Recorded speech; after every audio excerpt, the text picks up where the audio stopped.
If you're new to our From the Pasture podcast, this is one of our special pre-sale episodes.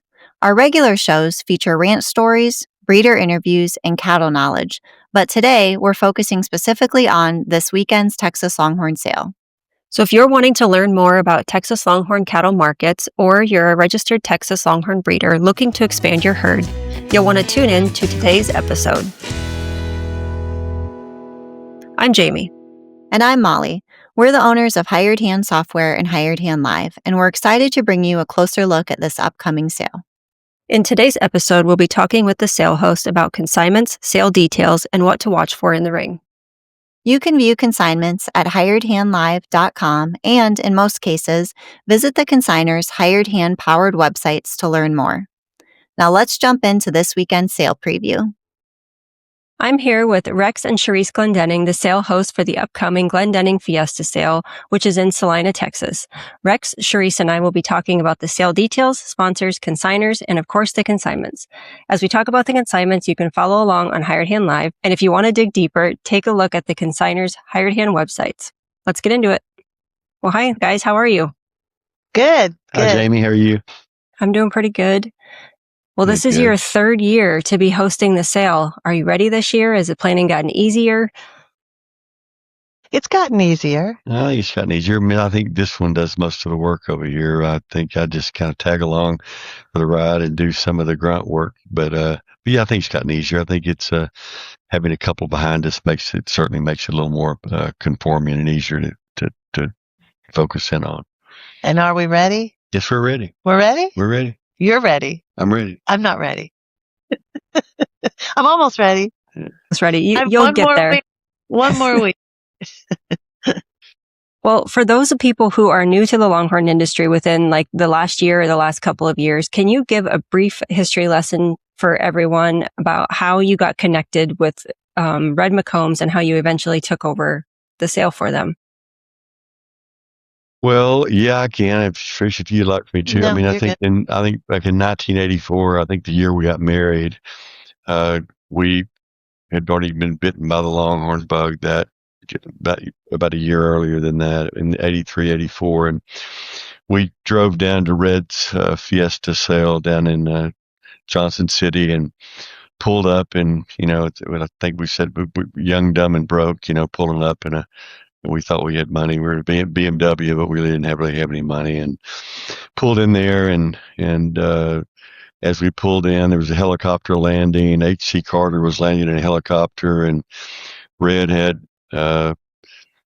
his table set up, 3 different margarita sessions with a mariachi band playing, and had the prominent bulls in the industry all lined up for a viewing of the top bulls in the industry. And as I was getting out of the car, I looked at my wife and I said, well, hell, if you're going to have Longhorns, this is the way you should do it.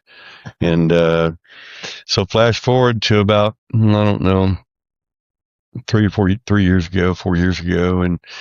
And as Red was kind of winding up his career and was winding down and had his dispersal, kind of the family and Red's family, the McCombs family, kind of reached out to us about maybe continuing the tradition, and us passing the torch to Sherese and I to kind of keep the Fiesta sale going. And we were honored to do so, and had our first sale 3 years ago.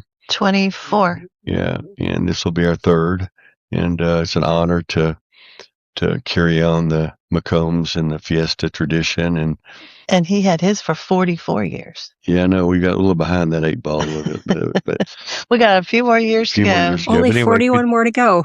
Yeah, that's all. That's it. But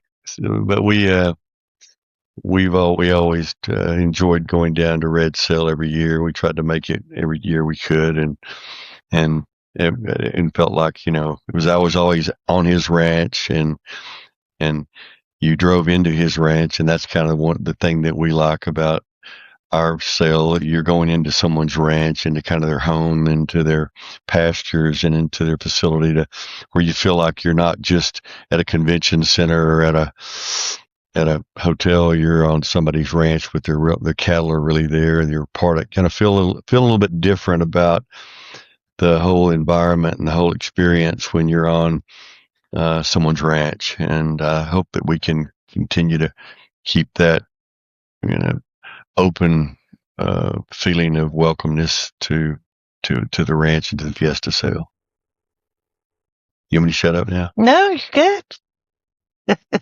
Well, I definitely think the two of you create a welcomeness to the sale. I mean, everyone always feels very welcome. For months afterwards, they talk about just the whole weekend of it all, from just everything that you do at the ranch, from the dinners to the sale to the corn dogs to, everything that you have there. So you definitely nail that part of it. Well, thank you. We appreciate that. Well, you talked about previous sales a little bit. Last year, you brought back a little blast from the past when you gave an award to Ron and Barbara Marquez. So that was kind of fun to see them again. Do you have any other surprises in store this year that you're willing to drop a little Easter egg for? Yeah, I think so. We're planning on, I think the name being more of the Fiesta, Glendenning Fiesta Breeder of the Year award, and this year we plan on honoring Jimmy Jones. And he's coming to the sale, and we're real excited about that. What a fine man, and his program has been entrenched in our breed for decades. So he's done a lot for the breed, and a great human being, great person with it. Yeah. Another definitely deserving individual as well. Thank you. Well, let's talk about last year's sale a little bit, because you had a great first year and a great second year. So last year, as long as my counting was correct, there were, I think, 46 cash cows, which was almost half of the sale, which is pretty amazing. Mm-hmm. Yeah. Well, thank you. I think it's kind of representative of the high end cattle that are brought to the sale. I mean, if the breeders and the ranchers in our industry don't bring good stock and good cattle, then it's hard to have a great sale and hard to hit big numbers. But I think that everybody that's participated has done an admirable job of bringing top tier cattle to our sale, and that's what you like to see, and that's what makes it exciting is to see quality, and quality always does well, and people know the difference, and everybody can tell the difference between average and top tier, and so it's a lot of fun. I think we try to keep it that way. Well, do you remember who some of the top sellers were last year at the sale? Yes. So the Siller's heifer sold for $63,000, and Bob and Pam, theirs sold for $57,000. Let's see, I've got my list here. You got a cheat sheet. Nice, I like it. Yeah, I got a sheet. Our cow, Temple Lane, sold for $51,000, and there was another cow for $50,000. Which was that? Who was that? That was Lazy J's Dixie. Rob Borrego bought her. Yes. Beautiful cow. Carolina Dream. She brought $48,000. I mean, there's, even though our cow was $51,000, there's, 4, 5, 6 underneath there that are real close. Mm-hmm. Like I said, all the cash cows. There was a lot. Mm-hmm. Yeah. Well, and it also shows the confidence that people have in you all and your sale when they are willing to bring that many high quality cows as well. Mm. Thank you. We hope so. I mean, you want to provide a place and a welcoming environment for people to bring great cattle, and hopefully they bring great money, right? Mm-hmm. That's the name of the game. That's the plan. Yeah. Well, let's talk about this year's sale. We'll kind of run down the schedule of events, but we'll start with Thursday. What can people anticipate on Thursday? Thursday is basically bringing your cattle. You can unload. Thursday night is a party at our house for the consignors and the sponsors. And those people that happen to be in town are welcome as well. But Thursday's just getting the cows in the new cow palace. We have a cow palace. Yeah, we have a new So- structure. Yeah, so it's the Thursday night event is Sharice calls it Vodka and Vino, Vodka and Vino, and then we have Hutchins Barbecue serving and a couple of open bars, and it's on our back porch of our home that kind of overlooks our facilities and the lake, and it's kind of a quiet, nice setting. And then we decided last year, the M7's been our tent sponsor, I think, all the previous 2 years and this year as well. Well, and we ended up building a structure that Sharice named the Cow Palace. No, you named it. Okay, well, you get credit. Cow Palace, which will house all of the cattle under a roof. This facility's a little over 2.5 times larger than the arena that we built, and it's and so it's all kind of all encompassing, where all the cattle will be right there. You probably within a 20 to 30 feet. The cows and the 2024 heifers will be in the cow palace. And then right across from the cow palace is the 2023 heifers by Ricky's Casita. But those are in all the covered pens. We just built all covered pens that are lighted and they're all together where someone could walk they're all within 50, 30, 40 yards of each other, maybe. So last year, some of the heifers were up in the barn, and we don't have that going on this year. Everything's real tight and close right there by the arena. More continuity. So it's better. Yeah, more continuity. So where we previously would have seen the white tent with the M7 on it, that's where the Cow Palace is. Yes. Yes, ma'am. Perfect. That's right. Yes. And we do have a tent, and it is going to be on the south side of the arena where the kids' playground was last year. Like right there, right beside it, where you can just walk from the arena concrete right into the tent. And that's where we're going to have the party Friday night, instead of having to walk up to the tractor shed in the pouring rain, which hopefully this year we're not. Yeah. The tractor shed was a lot of fun, but people that you did have to walk about, I don't know, a football field or so. And that'll eliminate anyone having to walk any distance or leave when you just walk right out of your seat from the sale arena directly into the party pavilion. The party tent. Party tent. Well, you never would have known that it was a tractor shed unless you guys had labeled it that, because you always had it decorated. It's fantastic. With the big giant flower arch and all like the backdrop for the band and stuff. He always did a great job. Thank you. Very much. Okay, so then can cattle still arrive on Friday morning? Yes, absolutely. Yes. Up until really 2:00. And of course, if, anybody that needs to make special arrangements, no problem.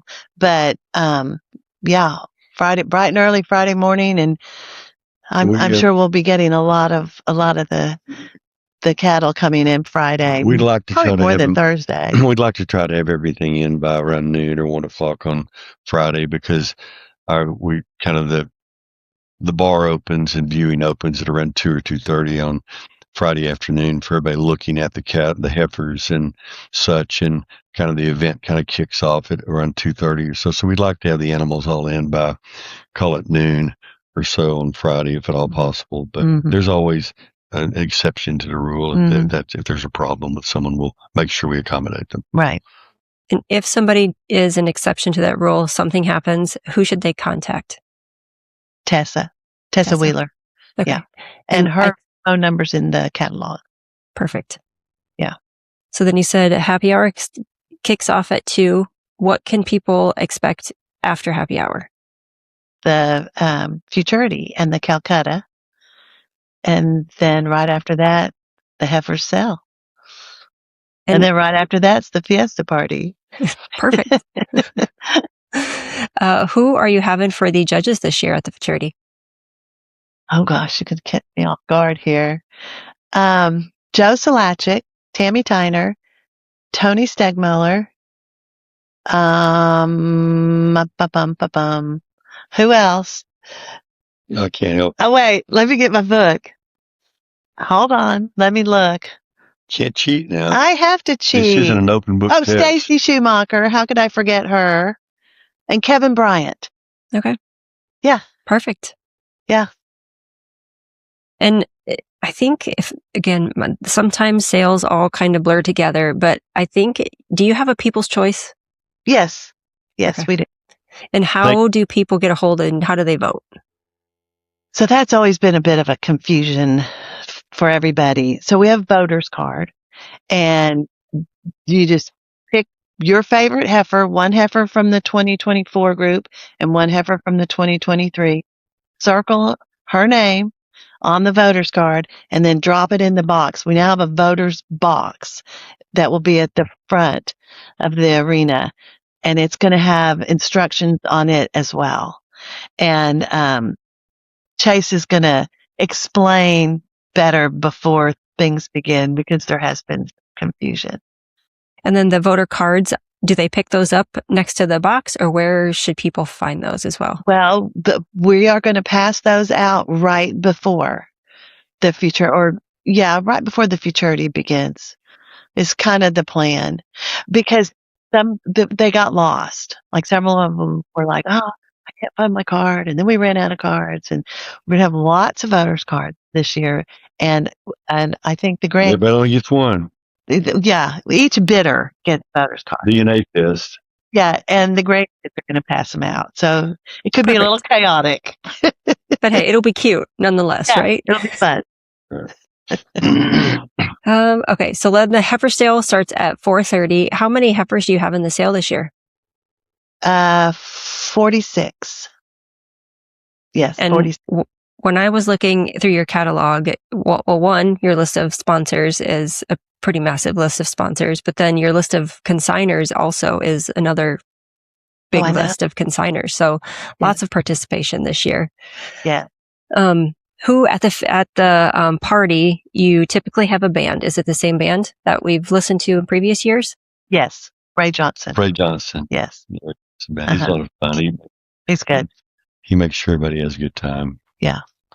Yeah. I think I was just going to say he does. You're good at time.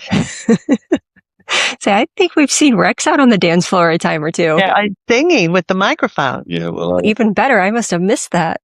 Oh, you missed it. It was something. You didn't miss that much. Well, maybe we'll see it again this year. We'll have to see how many margaritas get consumed. There you go. There you go. That's the problem. Yeah, and we have Mambo taxis this year. Uh-oh. Well, I feel the mics coming out again this year. Maybe we'll hear it again. Okay, so then for those people who do buy at the sale, whether it's Friday or Saturday, are there haulers that you have ready to go for those, maybe even for the online bidders? Mm-hmm, absolutely. Yes, they're listed. They're listed. Okay. Wes Clark and his son. Okay, Jim. Hold on. Yes, Jim. I have to get my book. I have to cheat again. It's okay. Ezra Long and Cody James. And there's one more.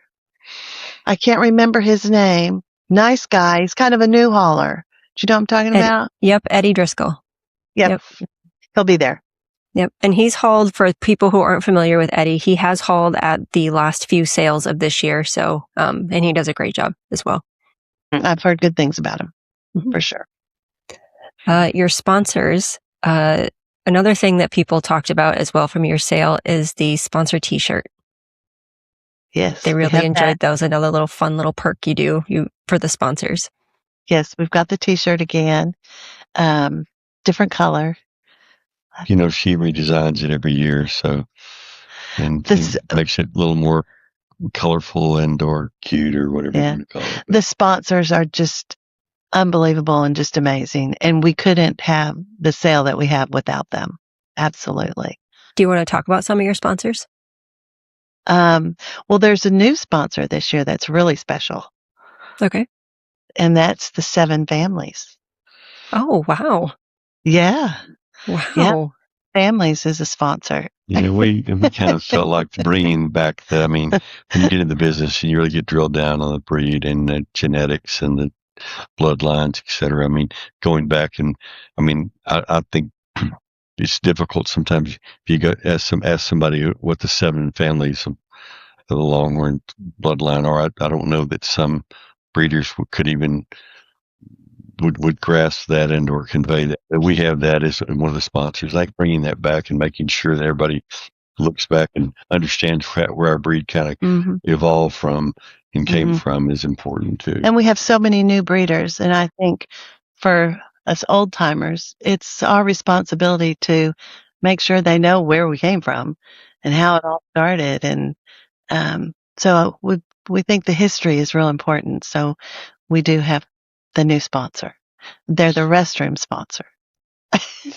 That's pretty fantastic that you were able to do Very that. important. I mean, everybody has the water sponsor and the restroom sponsor. I mean, everybody drinks the water and, gets the water, and everybody goes to the restroom. True. There you go. All right. So we'll talk about the consignors. Is there anybody that is new to the sale this year? Yes. Kim and Matt Bay. They're new. You're going to miss somebody, at least. Of course. Can I cheat again? Absolutely, you can cheat. I mean, yes, we have lots of, let me see. Yeah, they're Twin Canyons. Let's see. Who else is new? Marcus Cartwright. He hasn't consigned before. He has a very, very pretty, black cow. The Splinters.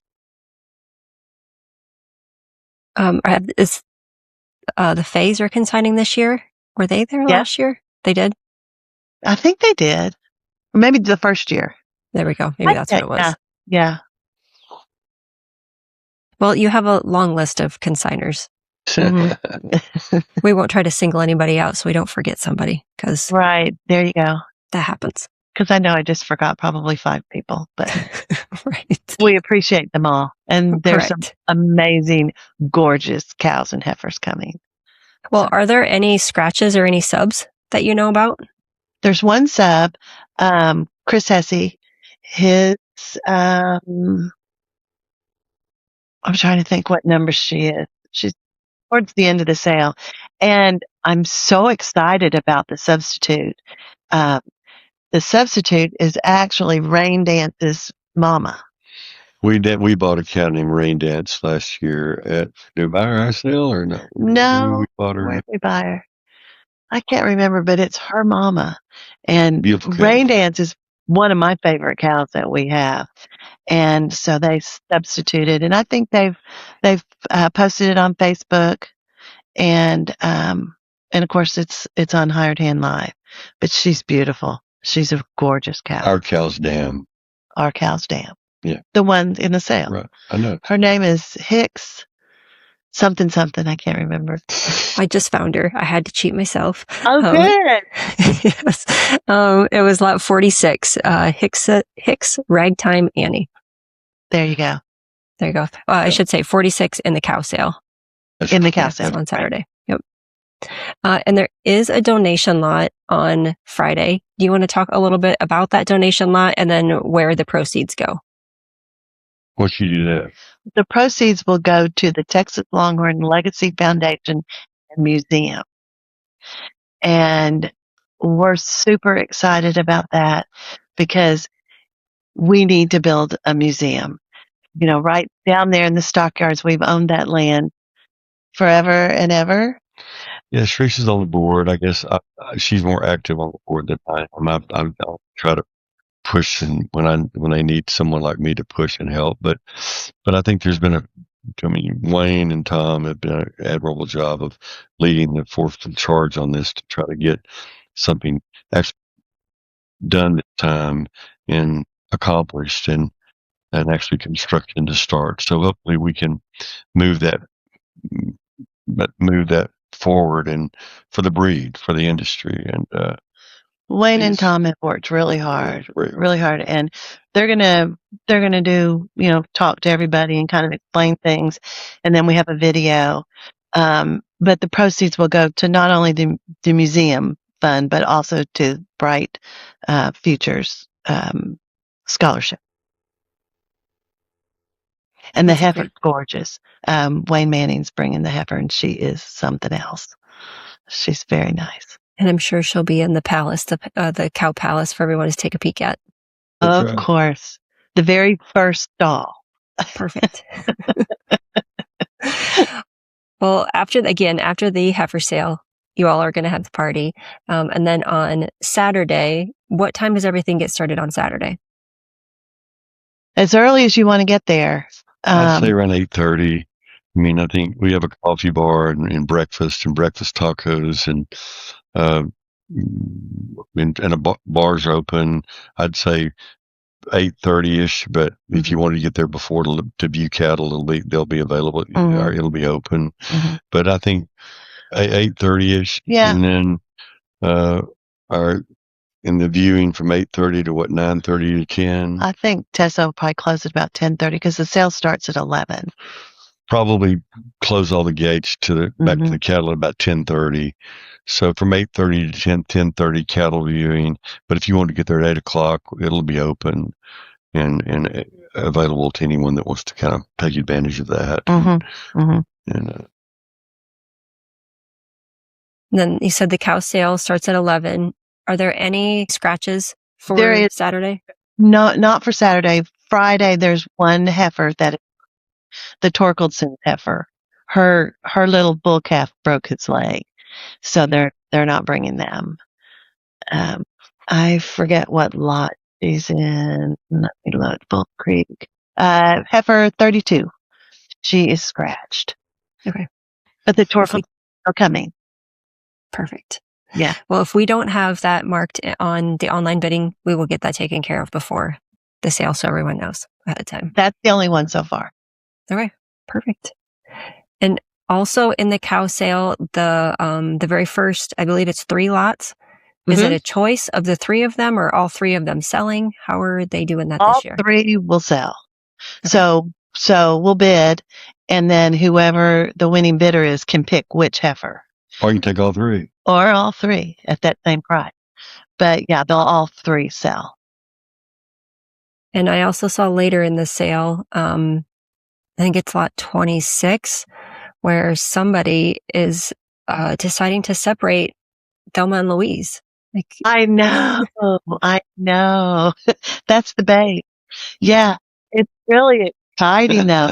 They're actually adorable. Of course, I mean, Mama Dunlucky Penny. I mean, she can't go wrong. Something else. She's incredible.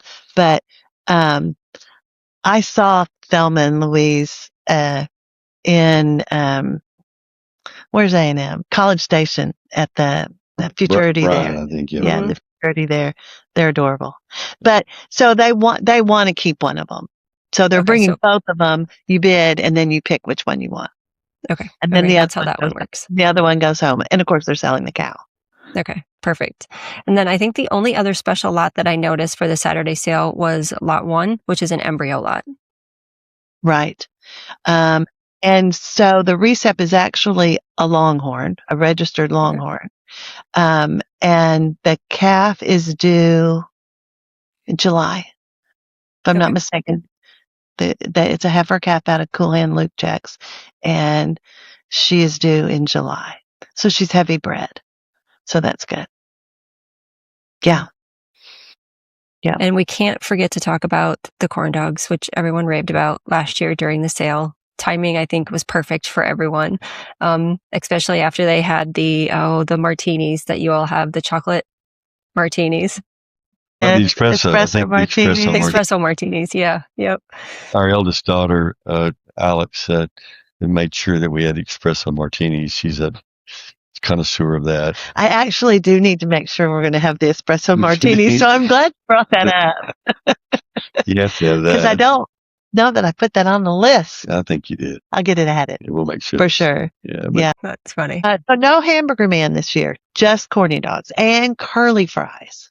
Oh, even better. Yeah. Even better than a hamburger. Curly fries can never go wrong. Yeah, so Fletcher's, they're going to do the curly fries as well. And we're doing extra corny dogs because we ran out last year. We're not going to run out this year. No. We're in trouble. Yeah, we're in big trouble if we run out. More corny dogs, right? Yep, lots of corny dogs. More cowbell, more corny dogs. Mm-hmm. Well, on Saturday after the sale, I'm assuming it's okay if people load out then? Yep, absolutely. And what is the ideal time for them to have all the animals loaded out on Sunday?